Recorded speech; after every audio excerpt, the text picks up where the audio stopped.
Wahai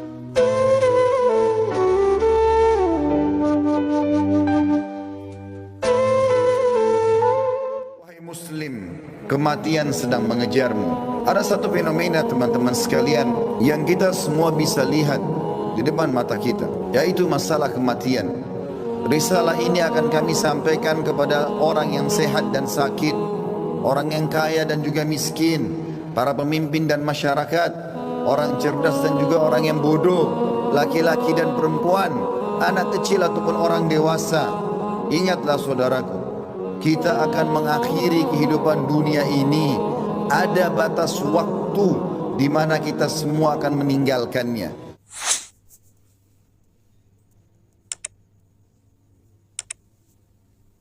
Semua yang kita kumpulkan dari rumah yang mewah, kendaraan yang kita banggakan, pasangan hidup, apa saja dari pakaian, bahkan perlengkapan dan pernak-pernik kehidupan ini, semuanya akan ditinggal.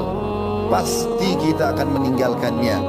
Nabi SAW bersabda dalam sebuah hadis yang sahih, kalau anak Adam meninggal dunia, akan ikut bersamanya ke kuburan tiga: keluarganya, hartanya, dan amalnya. Serta akan pulang dua, keluarganya akan pulang. Secinta-cintanya seorang istri pada suaminya, pasti dia tidak akan pernah menginap di kuburan itu. Dia akan pulang. Cinta-cintanya seorang suami pada istrinya juga tidak akan tinggal menemani istrinya di kuburan. Orang tua dengan anak, teman dengan temannya, bawahan dengan atasannya, semuanya akan meninggalkan kuburan tersebut. Begitu juga dengan harta. Mobil semewah apapun hanya diparkir di pagar kuburan. Setelah itu akan dibawa pulang menjadi warisan. Yang tinggal bersama kita hanya satu, amal kita, yang selama ini selalu kita lalaikan. Mikrofon masjid dengan keras, panggilan dari Allah, hayya 'alas shalah, hayya 'alal falah, ayo salat, ayo menuju kepada kemenangan, kita lalaikan. Orang miskin yang mengetuk-ngetuk kaca mobil di sebelah rumah orang miskin tidak makan, mengulurkan tangannya, lalu syaitan membisikkan kuping kita mengatakan orang itu masih muda, masih kuat, lalu kita mengiyakan syaitan sehingga kita tidak mengeluarkan sedekah tersebut. Al-Quran hanya menjadi hiasan, berbangga-bangga dengan kertasnya, dengan sampulnya yang bagus, penerbitnya yang dikenal, atau yang bestseller yang dijual di pasar-pasar. Bukan lagi berfungsi sebagai ayat-ayat Allah, peringatan yang harus dibaca dan jadi prinsip hidup, hanya menjadi sebuah kenangan saja. Begitu juga dengan orang tua yang dilupakan, hanya kena jabatan yang sudah naik, harta yang sudah mulai melimpah, memiliki pasangan yang cantik, anak-anak yang banyak, sehingga orang tua di kampung halaman dilupakan. Telepon pun hanya setahun sekali. Tidak ada lagi kejar pahala dan surga dari kedua orang tua. Padahal seorang salafus saleh pernah menemukan salah satu orang tuanya meninggal, lalu dia menangis terisak-isak. Kemudian murid-muridnya menanyakan, kenapa anda menangis? Kata dia, sungguh satu pintu surga sudah tertutup untukku, maka tertinggal satu lagi. Dan sekian banyak fenomena dalam kehidupan kita yang kita lalaikan, saudaraku seiman.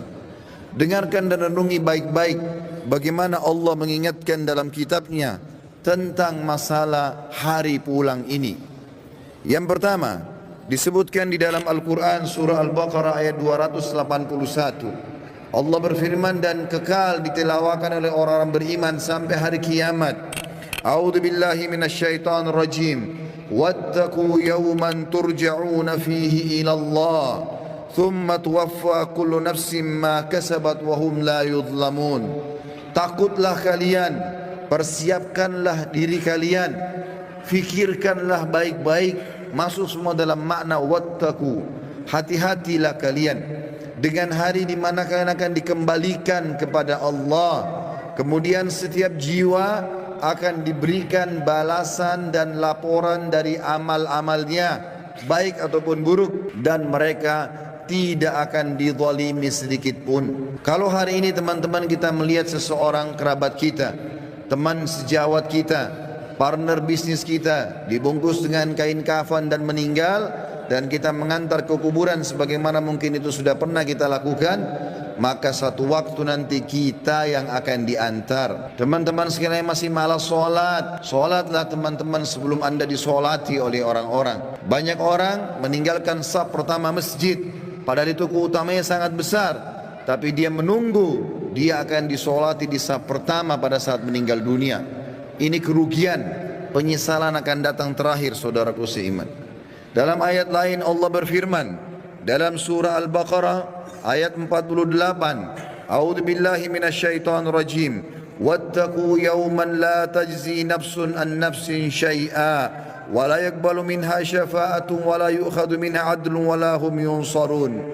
Hati-hatilah kalian, perhatikan baik-baik, renungi baik-baik kata Allah, hari di mana tidak ada lagi jiwa bisa membantu jiwa yang lain, dan tidak akan diterima lagi rekomendasi-rekomendasi, pertolongan-pertolongan, dan juga tidak akan pernah ada yang bisa memenangkan. Di dalam ayat yang lain juga Allah mengingatkan surah Luqman, surah nomor 31 dalam Al-Quran ayat 33. A'udzu billahi minasyaitonir rajim. Ya ayyuhan nas, ya ayyuhan nas ittaqu rabbakum wakhshaw yawman la yajzi walidun an waladihi ولا مولود هو جاز عن والده شيئا إن وعد الله حق فلا تغرنكم الحياة الدنيا ولا يغرنكم بالله الغرور. Hai sekalian manusia, wahai manusia, Allah panggil, Allah memanggil semua kita tanpa mengenal sukunya, bangsanya, jabatannya, status sosialnya, ataupun laki-laki dan perempuan, muda ataupun tua. Allah mengatakan, wahai manusia, takutlah kalian kepada Tuhan kalian dan khawatirlah terhadap hari di mana tidak akan ada lagi pertolongan, tidak ada orang tua bisa menolong anaknya, dan tidak lagi anak-anak bisa menolong orang tuanya. Sesungguhnya janji Allah pasti benar. Jangan kehidupan dunia melalaikan kalian, dan jangan sampai kalian terlalaikan. Allah subhanahu wa ta'ala mengingatkan di ayat yang lain surah Al-Muzammil, surah nomor 39 ayat 17 sampai 19. Allah berfirman, A'udzu billahi minasyaitonir rajim. Fa kaifa tattaquna in kafartum yawman yaj'alul wildanu shiba. Bagaimana kalian bisa memungkiri hari di mana anak kecil pun bisa menjadi tua tiba-tiba. As-sama'u munfatirun bih. Pada hari kiamat nanti maka langit-langit pun akan pecah. Kana wa'duhu maf'ula, dan itu janji Allah pasti akan terjadi. Inna hadhihi tadhkirah, ini adalah peringatan yang sangat bermanfaat. Faman syaa'a attakhadha ila rabbih sabila, siapa yang berakal maka dia segera mengambil jalan menuju ke Tuhannya.